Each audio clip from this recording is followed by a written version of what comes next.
Tuan-tuan sekalian, kemudian apa kaitan bumi Syria dan Palestin ni khususnya dengan akhir zaman ni? Ni baru kita masuk tajuk betul ni. Tuan-tuan yang dirahmati Allah Subhanahu wa taala sekalian,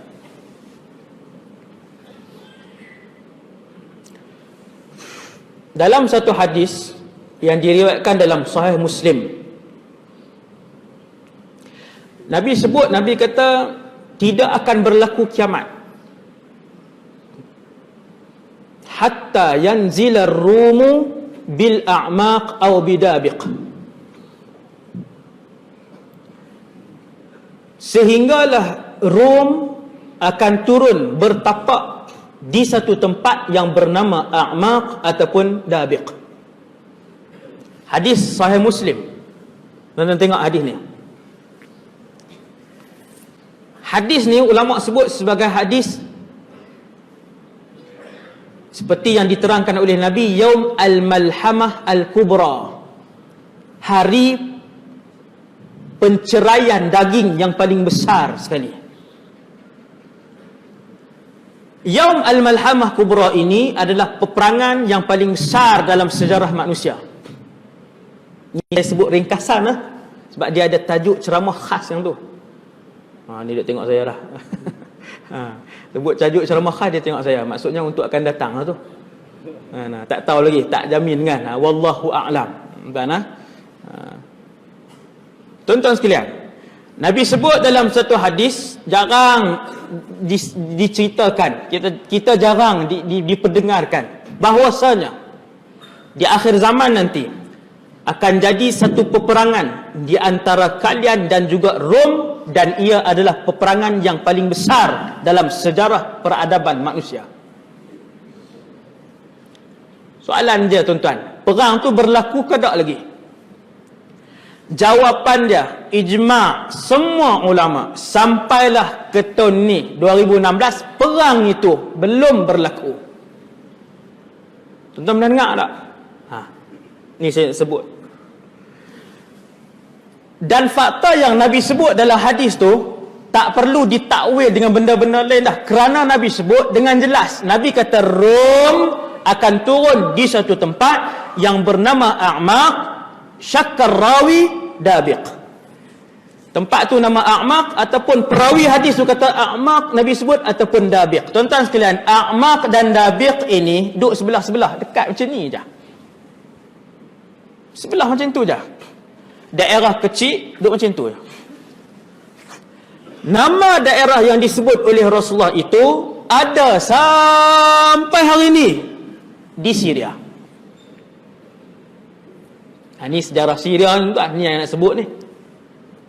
Tuan-tuan yang dirahmati Allah, daerah kecil yang disebutkan oleh Rasulullah yang akan menjadi kamp, tempat untuk tentera-tentera Rom berpengkalan, Nabi sebut A'maq. Tuan-tuan, pergi hari ni A'maq dengan Dabiq ni satu kawasan tanah rata.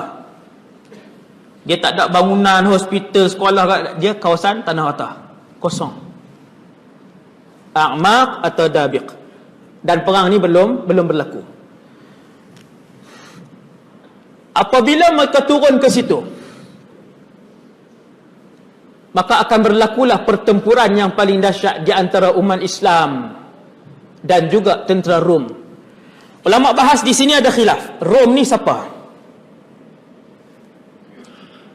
Rom ni, kalau tuan-tuan tengok huraian-huraian ulama Mesir ke, ulama Syria ke, mereka akan sebut, saya dengar daripada telinga saya sendiri, daripada para ulama Syria dan para ulama Mesir, antaranya huraian Dr. Ali Jum'ah. Bila sebut Rom, orang kata Rom itu adalah Eropah dan Amerika Syarikat. Wallahu alam.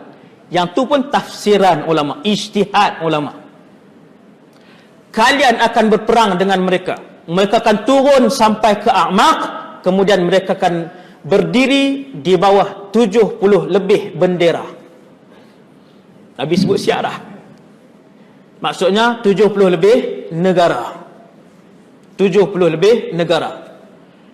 Di bawah setiap satu bendera ada 12,000 tentera dia. Jumlah keseluruhan lebih kurang ni tentera hak Nabi sebut yang datang berkumpul di situ. Lebih kurang 1 juta lah kalau tuan kali. 1 juta tentera yang berkumpul di situ.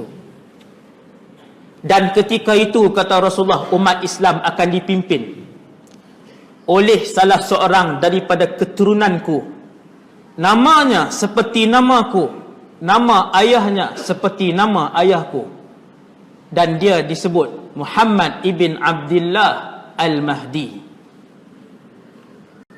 Imam Mahdi ni dia bukan cerita retorik, hikayat, dongeng ke.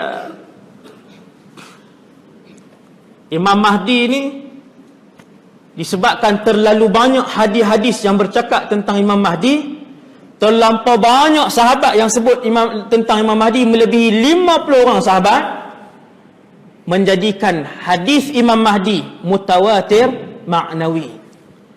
Tak payah hurailah mutawatir maknawi, lagi panjang pula lagi. Tapi hadis yang kuat bahwasanya di akhir zaman nanti akan muncul salah seorang daripada keturunanku, kata Rasulullah, cucu cicit Nabi. Maksudnya Ahlul Bait, Ahlul Bait. Ketika itu dia akan memerintah, dan ketika itu dia akan memimpin umat Islam untuk berperang dengan Rom sehingga mencapai kemenangan. Sampai menang. Di mana tuan-tuan perang ni tuan? Syria. Tak nampak ke? Di Syria. Subhanallah. Berlaku ke tak lagi? Belum.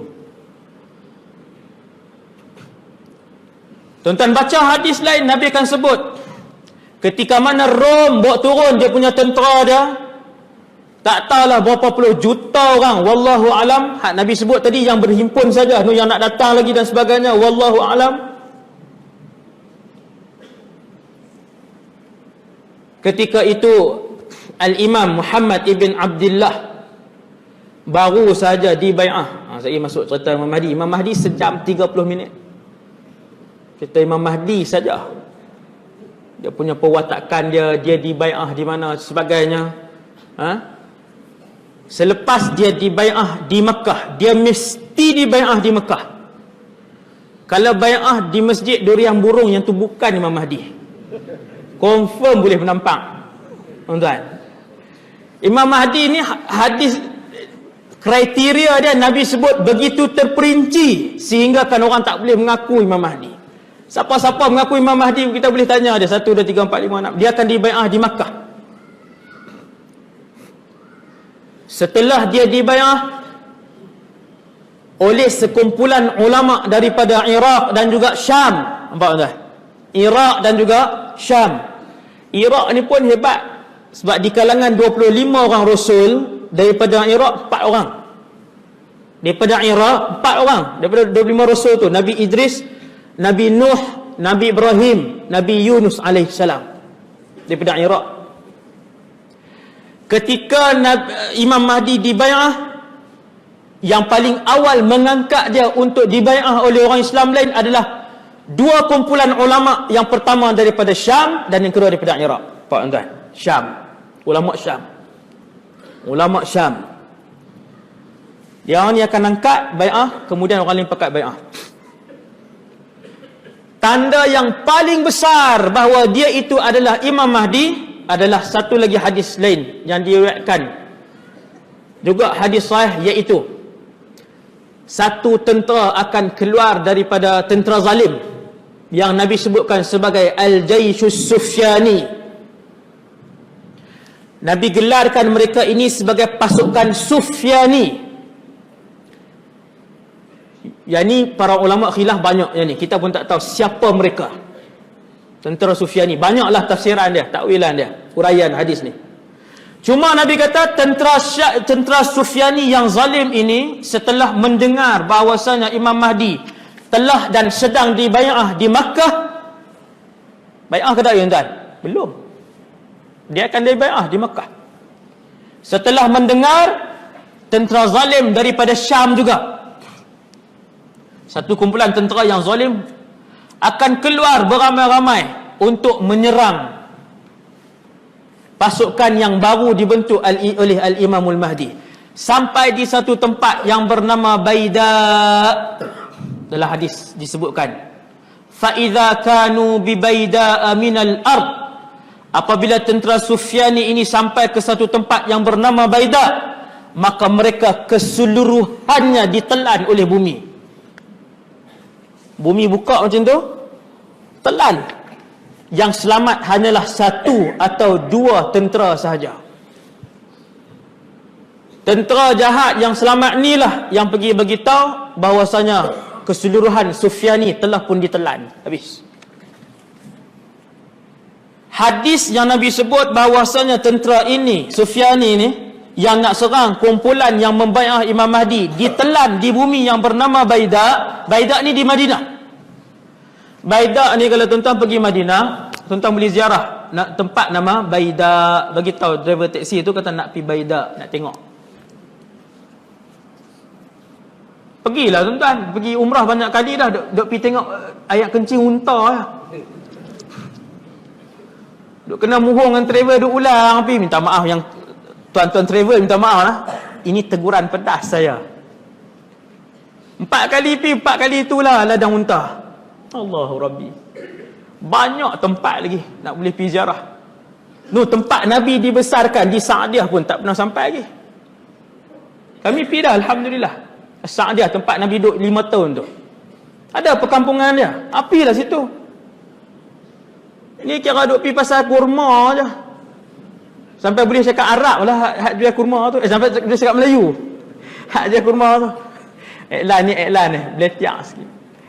Tuan-tuan, banyak tempat pi Baida, pi Abwa, tempat apa nama ni, ibu Nabi ditanam. Ada sampai hari ni nama tempat Abwa. Tuan-tuan sekalian, Baida sampai hari ni di Madinah. Sampai di situ tentera Sufyani akan ditelan, tinggal seorang atau dua. Allahu Rabbi.